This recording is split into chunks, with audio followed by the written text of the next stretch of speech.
कत्ल करने वाली दायरा है, सुसाइड करने वाली, हमें मारने वाली पेल भी मौजूद है। तो हमारे पैराडॉक्स ऑफ टाइम क्या है कि हमने हर चीज़ बना लिया, लेकिन ह्यूमन क्वालिटी गिरती ही चली जा रही। हर चीज़ होने के बावजूद ह्यूमन इंडेक्स अगर देखें, मोरालिटी का कंपस से अगर देखें, एथिक्स की निगाह से देखें, तो इस वक्त मेरा ख्याल में कि सबसे ज़्यादा मॉरल डिक्लाइन, यस पास्ट में भी ग्रीक सिविलाइजेशन में बहुत मॉरल डिक्लाइन था, वो और तरह का था। रोमन सिविलाइजेशन में था, वो और तरह का था। अरब्स का भी बहुत मॉरल डिक्लाइन था, लेकिन कहीं ना कहीं उनमें वो अखलाकियत और इंसानियत मौजूद थी। आज जिस तेज़ी से मॉरल डिक्लाइन आ रहा है, आई हैव टू से कि शायद हम ऐसे टाइम में रह रहे हैं जिसके बारे में प्रॉफेट सल्लल्लाहु अलैहि वसल्लम ने कहा कि मैं फितने तुम्हारे घरों पे समंदर के कतरों की तरह, बारिश के कतरों की तरह जो है वो गिरते हुए देख। वेरी स्केरी हदीस कि इतने फितरों में तुम घिर जाओगे, इतने फितरों में घिर जाओगे कि एक बंदा कब्र के पास से गुजरेगा, कब्रिस्तान के पास से, और कहेगा हाय काश इसकी जगह मैं होता। ये भी सही हदीस कि काश इसकी जगह मैं होता।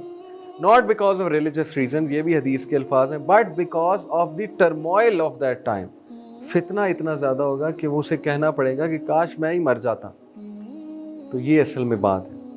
सो बहुत ज़रूरी है कि हम थिंग्स दैट मैटर की पहली एपिसोड में डिस्कस करें कि वजह क्या यहाँ तक पहुँचने की। सारी बातें पता होने के बावजूद सब कुछ सामने है हमारे, हर बंदा एग्री करता है कि मॉरल डिक्लाइन है, हर बंदा एग्री करता है कि मैं तंग आ गया हूँ, लेकिन उसके बावजूद अमल क्यों नहीं आ रहा है? उसके बावजूद कुरान हमारे सामने है, हदीस हमारे सामने है, सीरत हमारे सामने है, लेकिन दैन अगेन वो चेंज क्यों नहीं आ रही है? बिकॉज उसका बहुत बड़ा ताल्लुक जो है वो आज के एक बहुत बड़े फितने से, जिसको मैं कहता हूँ कि जो टर्मिनेटर मूवी थी ना, कि टर्मिनेटर्स जो है वो इंसानियत को टर्मिनेट करने आए। तो ये जो इंटरनेट का दौर जब से शुरू हुआ है ना, और इन एज ऑफ इंफॉर्मेशन जिसे कहते हैं, एज ऑफ एग्रीकल्चर के बाद एज ऑफ इंडस्ट्रियलाइजेशन आई, एज ऑफ इंडस्ट्रियलाइजेशन के बाद एज ऑफ इंफॉर्मेशन आई, कंप्यूटर्स ईजाद होने के बाद। तो ये जो एज ऑफ इंफॉर्मेशन है ना, इसमें इंसान आज का स्ट्रेस में है, तज़ब्ज़ुब में है, बेचैन है, मेहनत से दूर भाग रहा है, शॉर्टकट्स के आदी हो रहे हैं, कन्वीनियंस के बहुत ज़्यादा आदी हो रहे हैं। जनरेशन जी जिन्हें हम कहेंगे ना, जो माशाल्लाह कुछ मुझे नज़र आ रहे हैं जनरेशन जी के, कुछ मिलेनियल्स बैठे हुए हैं, कुछ यहाँ जनरेशन जी बैठे हैं। मिलेनियल्स वो हैं जो 1980 1985 के पैदा हुए हैं, जनरेशन जी हैं जो 2000 के बाद पैदा हुए हैं। तो उनके अलग ही एट्रीब्यूट्स हैं। जनरेशन जी को आप कभी स्टडी करेंगे कि उनके इश्यूज़ क्या हैं और वो उनके एट्रीब्यूट्स क्या हैं। एट्रीब्यूट्स पॉजिटिव भी हैं बहुत ज़्यादा, नो डाउट, स्मार्ट वर्किंग में बहुत ज़बरदस्त है जनरेशन जी। बट ये जो मैंने आपको बताया ना, बेचैनी और इनर पीस और स्पिरिचुअल वैक्यूम और हॉलोनेस, इसकी मेन वजह मैं आपको बताता हूँ। पहले मैं कुछ चले डिसऑर्डर्स के, आजकल के डिसऑर्डर्स के नाम लेता हूँ, लेट्स सी कितनों को पता है। फैंटम वाइब्रेशन सिंड्रोम क्या होता है? फैंटम वाइब्रेशन सिंड्रोम कोई बताएगा? फैंटम वाइब्रेशन सिंड्रोम ये एक मेंटल डिसऑर्डर है, इतना बड़ा नहीं है लेकिन वन ऑफ द डिसऑर्डर्स है, जिसमें आपको ये लगता है कि आपका फ़ोन वाइब्रेट कर रहा है और आपका फ़ोन बज रहा है, आपको SMS की आवाज़ आती है, व्हाट्सएप की उसकी टोन की आवाज़ आती है, और आपके जेब में फ़ोन होता है, आपको लगता है वाइब्रेट कर रहा है, और आपको खुजली होती है, आपको लगता है फ़ोन आ रहा है, और आप लेटे होते हैं तो अचानक आप समझते हैं वो मैसेज आया। इसको कहते हैं फैंटम वाइब्रेशन सिंड्रोम। इतना सीवियर नहीं है, लेकिन मैं बताना ही चाह रहा हूँ कि ये वन ऑफ द डिसऑर्डर्स, आजकल सोशल मीडिया के डिसऑर्डर्स डिस्कस कर रहा हूँ, कि इंसान इस हद तक इस चीज़ से अटैच हो चुका है कि उसकी जो ब्रेन की जो वायरिंग है ना, ब्रेन में जो न्यूरॉन्स होते हैं उनकी वायरिंग होती है, वो इस तरह हो चुकी है कि अब वो सबसे पहली चीज़ यहाँ से एक्सपेक्ट कर रहा है। सबसे पहली चीज़ ये brain, this is how it works, कि जो चीज़ ब्रेन में सबसे ज़्यादा वायरिंग हो जाती है ना, जिस चीज़ के बारे में पाथवेज की वायरिंग हो जाती है जिस चीज़ के बारे में, उसके हवाले से सबसे ज़्यादा कॉन्शियस हो जाता है ब्रेन। तो ये चीज़ ने इतना हमें वो बना दिया कि एक सिंड्रोम पैदा हो चुका है जिसको कहते हैं फैंटम वाइब्रेशन सिंड्रोम। नोमोफोबिया का किसको पता? नोमोफोबिया कभी सुना है? Nomophobia, nomophobia is the fear कि अगर मेरे हाथ से मोबाइल चला गया, गुम गया, तो मेरी ज़िंदगी बर्बाद है। और ये नोमोफोबिया हमने देखा, खानसपुर हम ट्रिप लेकर गए, आप थे साथ, तो 2019 की बात है, शायद 18-19 की बात है। तो वहाँ जब हमने यूथ को ले जाकर उन पर बम फोड़ा, एटम बम, कि मोबाइल हमें दे दो, मोबाइल हम हथियाने लगे, तो वो वहाँ जो मैंने नोमोफोबिया देखा, एंग्जाइटी और पसीने छूट गए, और 2-3 ने तो बाकायदा हमसे बदतमीज़ी की, लड़ाई की, गालम गलोच तक बात पहुँच गई कि हम जा रहे हैं, ये किस तरह का घटिया कैंप है और ये कौन आप लोग हैं, पता नहीं किस दुनिया के रहने वाले, वगैरह वगैरह। हमने प्यार से समझा, हमने कहा 1 दिन दे दो, 1 दिन दे दो। अगले दिन वही हमें दुआएं दे रहे थे, कहते हमने पहली बार अपनी क्वालिटीज़ देखी है कि हमारे अंदर है क्या, हमारी शख्सियत पहली बार हमारे सामने आई, क्योंकि टाइम मिल गया। ठीक है, अगले दिन हमने उनसे एक्टिविटीज़ करवाई, एडवर्टीज़मेंट बनाओ, एक्टिंग करके दिखाओ, ये लो फुटबॉल को बेच के दिखाओ, बड़ी मज़े की क्रिएटिव एक्टिविटीज़। हम हैरान रह गए, कहते हैं हमारी क्रिएटिविटी सारी बाहर आ गई। तो नोमोफोबिया जो है ये एक एक्सेसिव फियर होता है कि मेरा मोबाइल मुझसे दूर ना पड़ा हो। यानी आप अगर कोई बंदा मोबाइल अगले कमरे में लगा कर सोए और उसको एंग्जाइटी हो कि दूसरे कमरे में पड़ा, तो फिर ये नोमोफोबिया है। इसीलिए लोग वॉशरूम तक ले जाते हैं मोबाइल, कि जुदा ना हो जाए ये मेरे से, ये चीज़ मेरे से जुदा ना हो जाए कहीं। तो ये इसको कहते हैं nomophobia. Snapchat dysmorphia syndrome, Snapchat dysmorphia syndrome ये क्या है कि फ्लॉलेस लगने की एक ऑब्सेसिव कंपल्सिव डिसऑर्डर।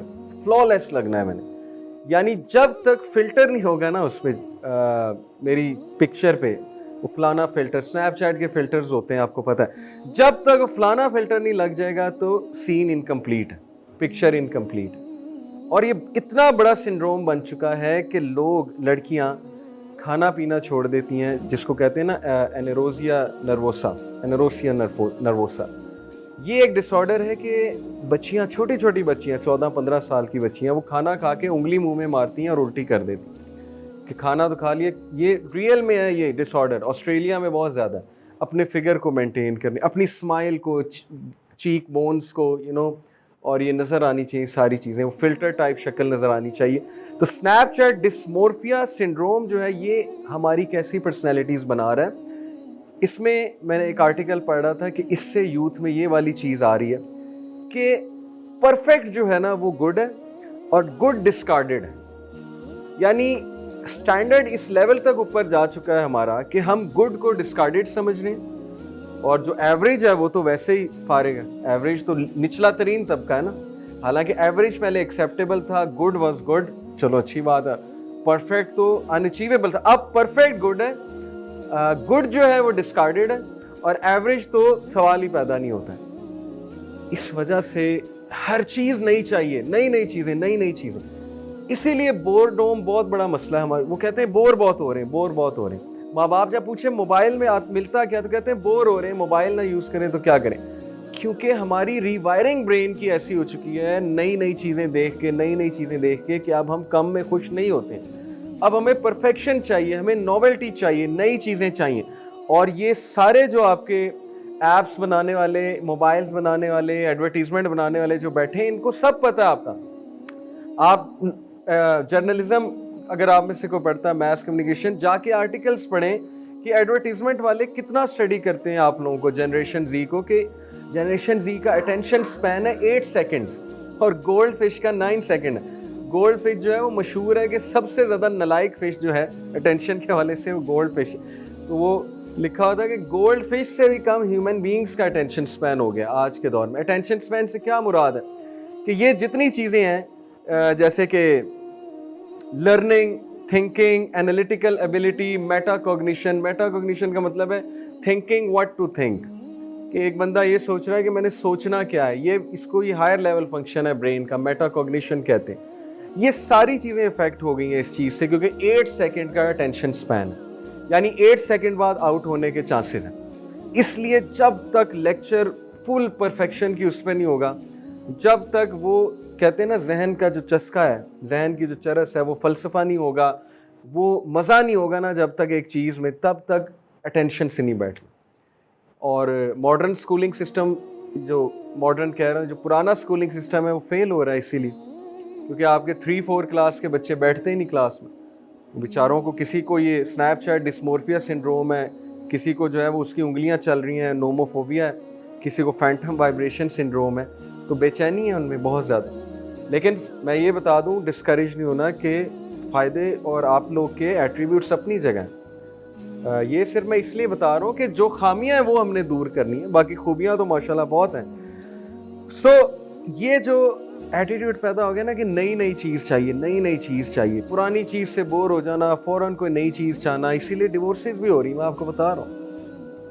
हर चीज़ ऑनलाइन पसंद आती है। इसका सबसे डिस्ट्रक्टिव जो हमारे ब्रेन पे अफेक्ट आया वो ये कि हर चीज़ ऑनलाइन पसंद है।